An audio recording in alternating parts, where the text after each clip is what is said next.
Après cette formation, vous serez en mesure de créer des projets, des clients, des contacts, joindre la documentation, comment s'abonner à un projet et consulter les statistiques. Nous voici dans la page d'accueil de Cactusoft Construction.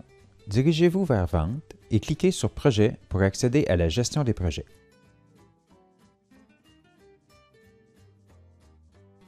Les champs obligatoires à la création d'un projet sont marqués d'une étoile. Les autres sont optionnels.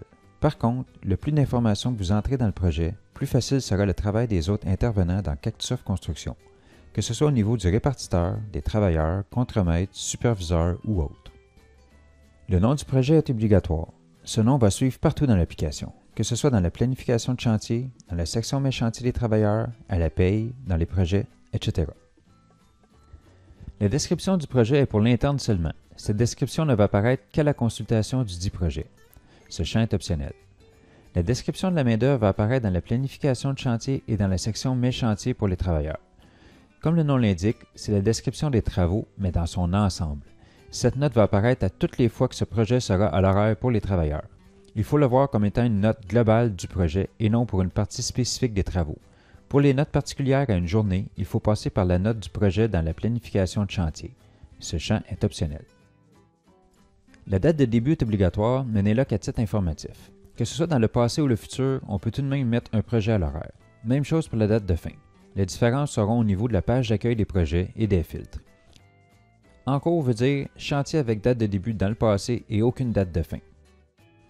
À venir veut dire avec date de début dans le futur et aucune date de fin. Terminé veut dire projet avec date de fin dans le passé. Le champ de date de début est obligatoire.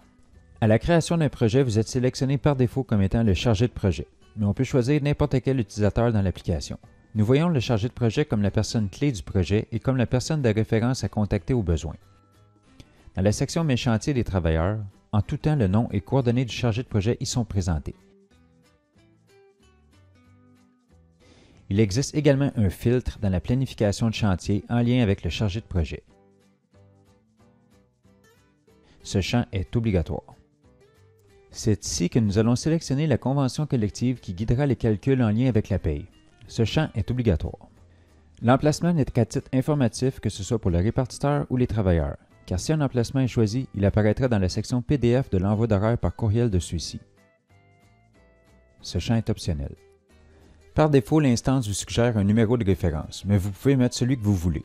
Ce numéro apparaît partout dans l'instance. C'est la clé qui fait le lien avec les projets, l'horaire, la paye, la documentation, mes chantiers, etc. C'est pour cette raison que ce champ est obligatoire. C'est ici que nous allons indiquer le client du projet. Il faut tout d'abord cliquer dans le champ « Client ». La liste des clients qui existent dans votre instance apparaîtra. Vous pouvez y faire une recherche en tapant le client. S'il n'apparaît pas, il faut alors cliquer sur le plus pour le créer. Je répète, il est important de faire la recherche avant de créer tout de suite un client, vous risquez alors de faire des doublons. Cliquer sur le plus nous amène dans la fenêtre de création du client. Seulement le nom est obligatoire pour faire fonctionner l'instance. Par contre, vous pouvez ajouter autant de détails que vous le voulez. Cliquez ensuite sur Appliquer et le client sera alors créé. Il ne reste plus qu'à le sélectionner. Ce champ est obligatoire. Numéro de commande et ordre de travail. Ces deux champs sont seulement pour vos références, pour faire des recherches également. Ceux-ci sont optionnels. Je vais changer pour un client existant pour expliquer les contacts.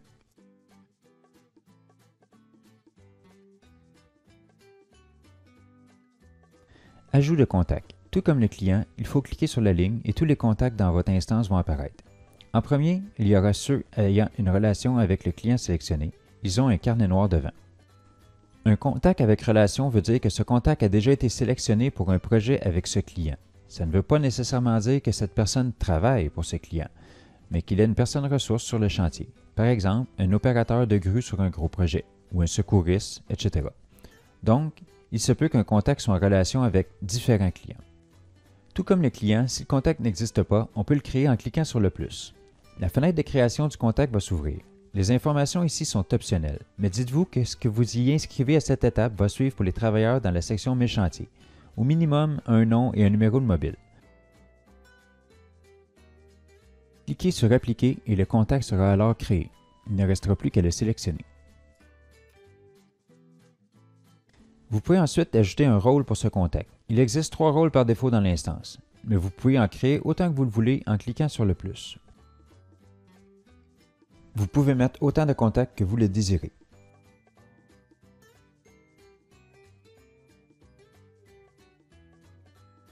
Ce champ est optionnel.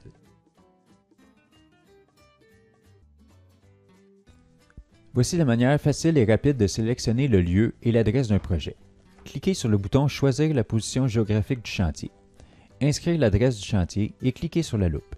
Si la position est bonne, vous n'avez qu'à cliquer sur « Confirmer ». Si le chantier n'est pas trouvé, il est possible d'inscrire le nom de la rue ou seulement la ville.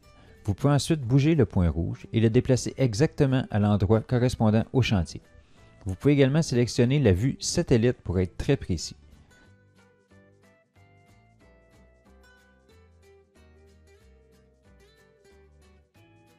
L'adresse va ensuite s'inscrire automatiquement dans le projet.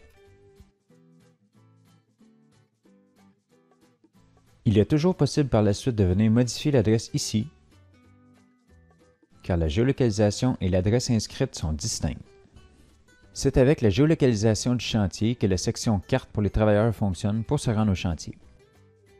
C'est également pour le calcul des kilométrages de la paye et l'indication au niveau du kilométrage pour l'assignation des hommes par le répartiteur. Ce champ est obligatoire. Il ne reste plus qu'à cliquer sur Créer et votre projet existe. Il est possible de modifier un projet en cliquant sur les 3 points à droite de la ligne du projet. On peut également le modifier en sélectionnant un projet et en cliquant sur le crayon en haut à droite.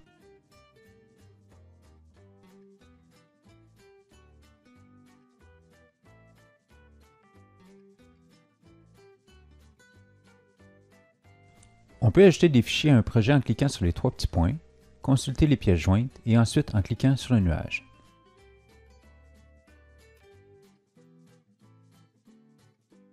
Ou bien en cliquant sur un projet, ensuite cliquer sur le trombone en haut à droite et ensuite le nuage.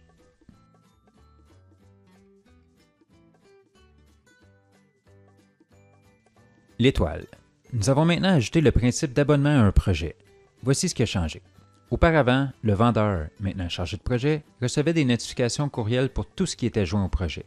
Pièces jointes, photos, formulaires, rapports de chantier, peu importe les droits de notification en lien avec les types de fichiers, il recevait tout. Maintenant, c'est différent. Il faut être abonné pour tout recevoir.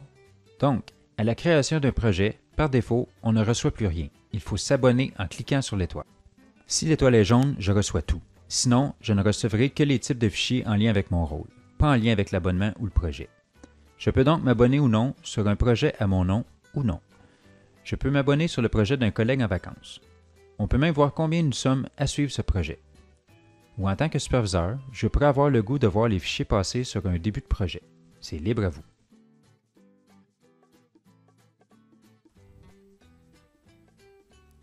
Dans la section main-d'œuvre du projet, il est maintenant possible de consulter le sommaire de main-d'œuvre. Ce sont les mêmes données que nous pouvons également voir à partir de la planification de chantier. Nous pouvons aller cliquer sur une activité et consulter les temps poinçonnés par les travailleurs de chantier. La nouveauté est en lien avec les statistiques. Nous pouvons voir les activités par jour. En cliquant sur notre curseur, nous pouvons voir les détails en lien avec les activités. On peut également choisir de voir les détails sur une période de temps ici. La distribution des activités est un graphique en pointe de tarte. En déplaçant le curseur, on peut voir le détail. Temps travaillé par travailleur. On voit ici par jour qui est allé au chantier et on voit également la provenance de celui-ci en déplaçant le curseur. La sélection de date est également disponible dans cette vue. Finalement, le temps total par travailleur nous montre une autre vue en lien avec les activités également.